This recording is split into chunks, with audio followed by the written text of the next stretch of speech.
आत्माओं की विशेषता क्या होनी चाहिए? जो बाप के गुण, वही ब्राह्मण आत्माओं के गुण होने चाहिए। वह गुण भी इस ब्राह्मण जन्म के सिवाय और किसी जन्म में आ नहीं सकते। जैसे इस ब्राह्मण जीवन में त्रिकालदर्शी, त्रिनेत्री, ज्ञान स्वरूप बनते, वैसे और जन्म में बनेंगे क्या? तो जो सिर्फ ब्राह्मण जीवन के गुण हैं या विशेषताएं हैं, उसको इस ब्राह्मण जीवन में अगर अनुभव ना किया तो और कब करेंगे? ब्राह्मण बनकर ब्राह्मण जीवन की विशेषता का अनुभव ना किया तो ब्राह्मण बनकर किया गया। जैसे अन्य आत्माओं को कहते हो ना कि परमात्मा की संतान होकर बाप को नहीं जानते तो तुम कौड़ी तुले। आप ऐसे कहते हो ना सभी को कि परमात्मा की संतान होकर परमात्मा को नहीं जानते तो कौड़ी तुल रहे हो, कहते हो ऐसे। लेकिन कोई हीरे तुल्य जन्म लेकर भी हीरे समान ना बने, हीरा हाथ में मिल जाए और उसको पत्थर समझे, उसका मूल्य ना जाने, ऐसे को क्या करें? उनको तो बेचारों को पता ही नहीं हीरों का। हमें तो हीरा हाथ में मिला, फिर भी उसके मूल्य को समझे ना, पत्थर समझ कर फेंक दे, ऐसे को क्या कहेंगे? क्या कहेंगे? महान समझदार, महान समझदार कहेंगे ना। उल्टे रूप के महान समझदार है, कह दिया। वो उल्टे रूप के महान समझदार हैं, कभी ऐसे तो नहीं बन जाते। तो ब्राह्मण जन्म के मूल्य को जानो ना, साधारण बात नहीं है।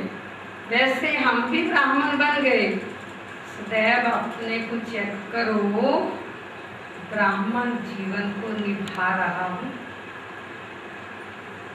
अच्छा, ऐसे श्रेष्ठ जन्म, श्रेष्ठ कर्म, श्रेष्ठ जीवन, श्रेष्ठ सेवा में सदा चलने वाली श्रेष्ठ आत्माओं को, विश्व कल्याणकारी आत्माओं को और सर्व बंधनों से संपूर्ण स्वतंत्र आत्माओं को बाप दादा का याद प्यार और नमस्ते। रूहानी बाप की रूहानी बच्चों को नमस्ते, रूहानी बच्चों की रूहानी माँ-जान से सिखवा प्रेम से श्रद्धा भरी नमस्ते। सदा रहेंगे हंसते, बाबा बाबा शुक्रिया बाबा। वरदान है, हर कर्म करते हुए कमल आसन पर विराजमान रहने वाले सहज व निरंतर योगी। हर कर्म करते हुए कमल आसन पर विराजमान रहने वाले सहज व निरंतर योगी।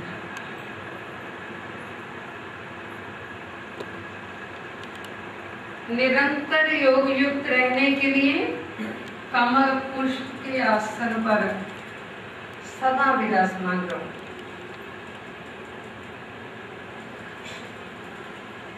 लेकिन कमल आसन पर वही स्थित रह सकते हैं जो लाइट है। किसी भी प्रकार का बोझ अर्थात बंधन ना हो।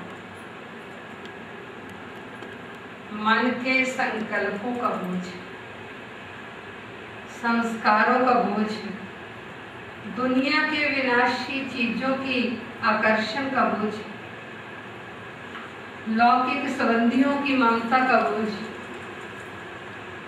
जब ये सब बोझ खत्म हो तब कमल आसन पर विराजमान निरंतर योगी बन सके। जब ये सब बोझ खत्म हो तब कमल आसन पर विराजमान निरंतर योगी बन सके। श्लोक। सहनशीलता का गुण धारण कर लो तो असत्यता का सहारा नहीं लेना पड़ेगा। बस फिर एक सत्य का सहारा ही लेंगे। सत्य कौन? सत्यम शिवम सुंदरम है। सहनशीलता का गुण धारण कर लो तो असत्यता का सहारा नहीं लेना पड़ेगा।